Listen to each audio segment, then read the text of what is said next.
Hello everybody, welcome back for another tutorial. Today I'll be showing you how to make this sweet little corker bow. I'm just going to turn so you guys can see how adorable this is. These are good to wear alone or in pairs as pigtail bows.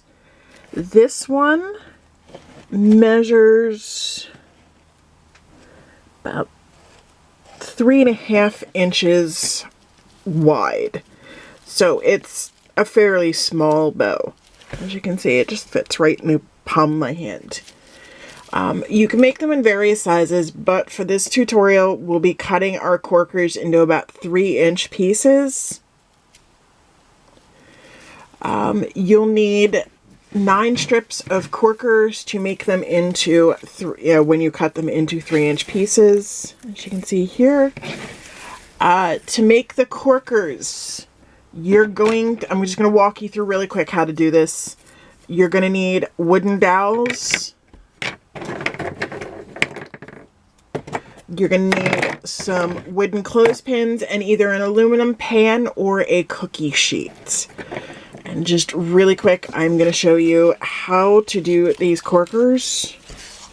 3 8/8 inch grosgrain works best. You can use different types of ribbon, but the curl doesn't stay on them as well. Let me just grab my lighter and my scissors because we're going to need those too. Let me angle this up just a little bit so a little bit easier to show you guys what to do. So to start, you're just going to put the ribbon up at the top like this. I wind it around a little bit first. Depending on how tight or loose you want the curl is how close together you're going to wrap the ribbon. This is going to give you a really, really tight curl. This will give you more of a looser curl. I just happen to prefer the tighter curl. So start the wrapping, put the clothespin up there to hold the ribbon. And then it's just a matter of rolling the ribbon around the dowel. These dowels, of course, I didn't do that right and just pulled it right off. These dowels are sold in a pack of 16 in the kids craft section at Walmart. I think they're probably like 97 cents for a pack. And you can get these wood clothespins in the section with the laundry baskets in Walmart. That clothespin does not want to stay on, so we'll just put another one on. Alright.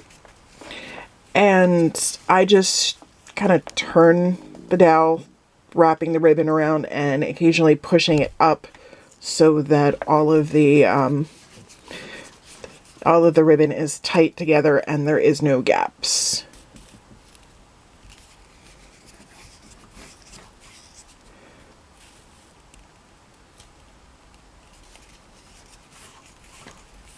See, it's just a matter of twirling it, pushing it up so that there is no gaps, and you just keep along with it. I like to do this when I'm just sitting there watching TV. I'll have, the pan with the corkers, and I will have ribbon and whatnot with me so that I can just make up the corkers as I go. Alright, and just when you get to the end, trim it off. You don't have to heat seal it, I do. And then just put another clothespin on.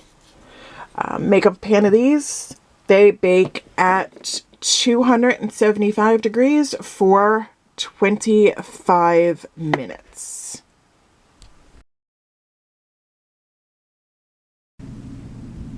Alright, after you bake your corkers, this is what they will end up looking like.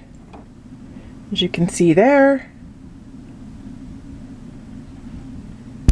And all you have to do, let me kind of push you guys up a little bit.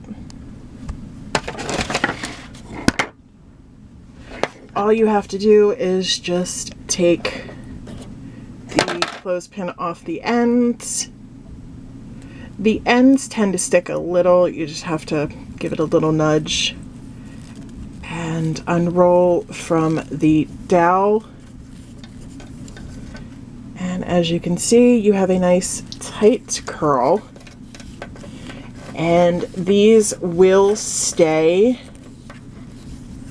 curled like this.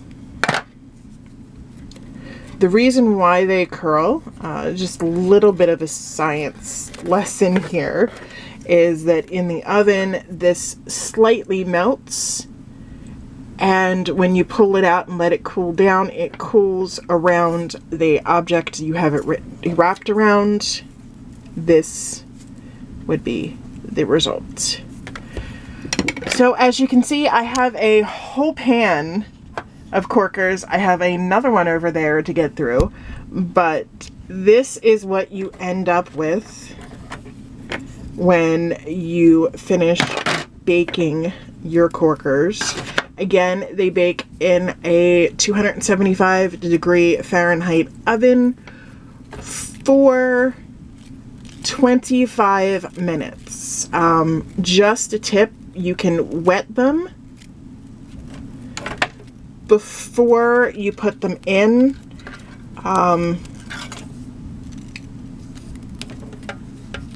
Although I don't generally do that, I find it sometimes makes the colors fade a little bit, which I'm a little leery about. I will give them a light spray with the Stiffen Quick before I pop them in the oven. Very light spray. Do not soak these with Stiffen Quick and then put them in your oven. It is a very bad idea. Just a very light spray. But I will get through this, and then we will go back to making the corker. All right, I am back. All of my pieces are on the needle. I just dropped it. Now, this is what I mean by rotating it so that you stagger all the pieces. It gives a nice full-looking bow. But now that you have all of the pieces on the needle, you're going to want to pull the needle through. I'm going to do this carefully. So what I do is I spread that top corker and push down so I can pull the needle through.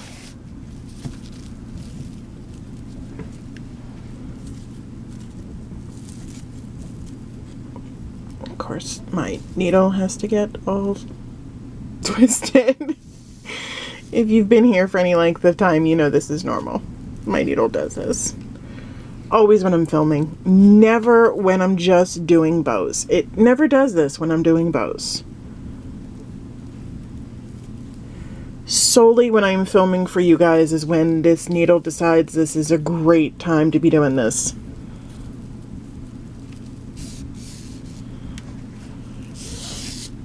All right.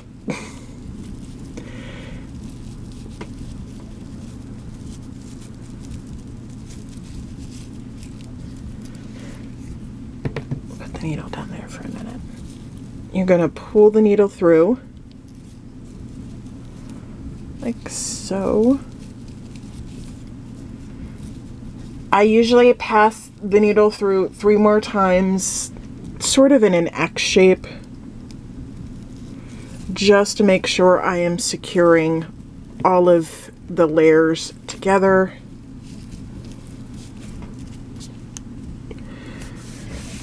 So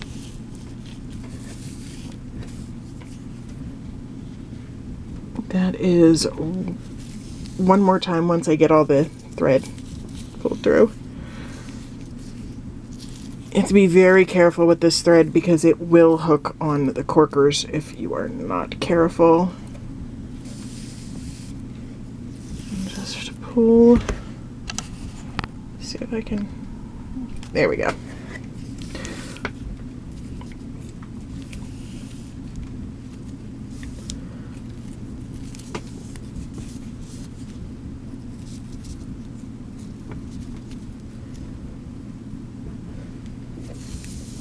My thread is just being very, very difficult today. I apologize.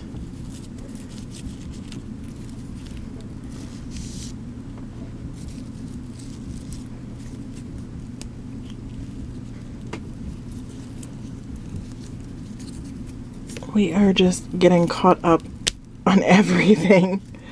All right, so we have that right there, and we are going to make 2 more passes. Hopefully this goes a little bit more smooth.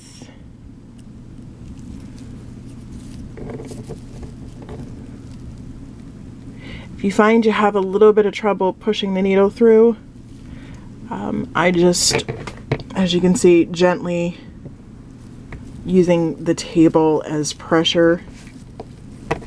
It doesn't have to be a perfect X shape. If it's not, don't worry about it. You are just trying to secure all of the different layers so that it doesn't come apart. The clip's going to hide anything in the back, and in the front it's just going to be fluffed up and nobody's going to see it if your stitches are not in a perfect cross, X shape, whatever you want to call it.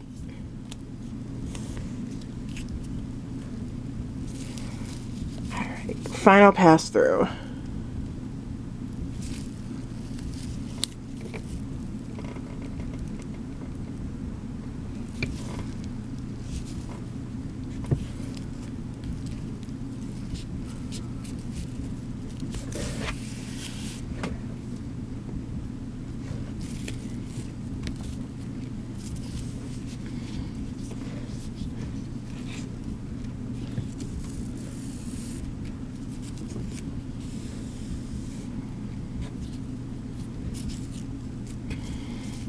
Alright, we have it all stitched.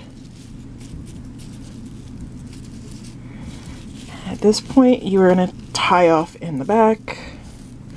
I'm just giving one final pull so that I know it's all nice and snug.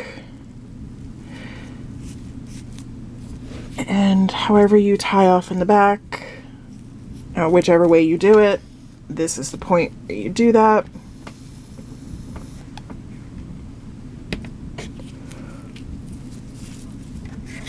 And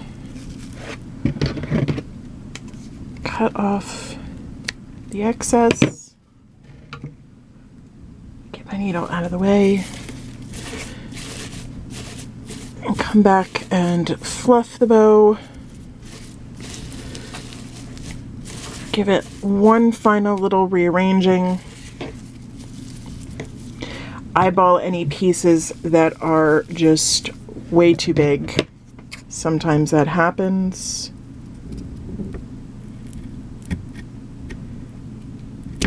Give a little trim over here too.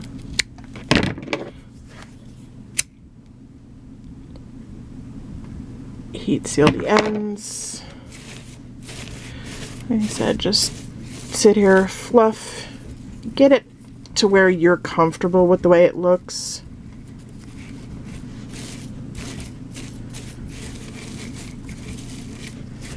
And at this point, you are going to put it aside and stiffen it. As I said, I use Stiffen Quick. It lasts the longest. I am going to put this over here because I am going to use this one that is already nice and crunchy and stiffened to show you how to finish it off. So, as you can see, you can't see the stitching on the top at all. You can see it on the back here. You are going to take your clip of choice. For this one, I am using a partially lined single prong clip because I have a whole container full of them. You're going to just take, for this one, like I said, we're just going to run a line of glue over that and then lay it on the back. push down gently. You don't want to disrupt the bow too much. And there you go. You have a completed corker bow. It's ready to put in your little one's hair. Like I said, you can add 2 of these for pigtails. Thank you for tuning in and watching another one of my tutorials. If you like this video, don't forget to hit that thumbs up button and share the video so that more people can learn how to make these sweet little bows. If you have any questions, comments, or video suggestions, please leave them below in the comment section down there. If you are new here, do not forget to subscribe to my channel and set your notifications to all so you are notified every time I upload a new video. The subscribe button should be somewhere about here, and the bell button will be right next to it. Thank you guys for watching, and I will see you in the next video. I am very, very close to hitting my 500 subscriber mark, and at 500 subscribers we will be doing a giveaway. So if you are not already subscribed, subscribe, and I will choose one of my subscribers to win a giveaway package. Thank you guys for tuning in, and have a wonderful day. Bye.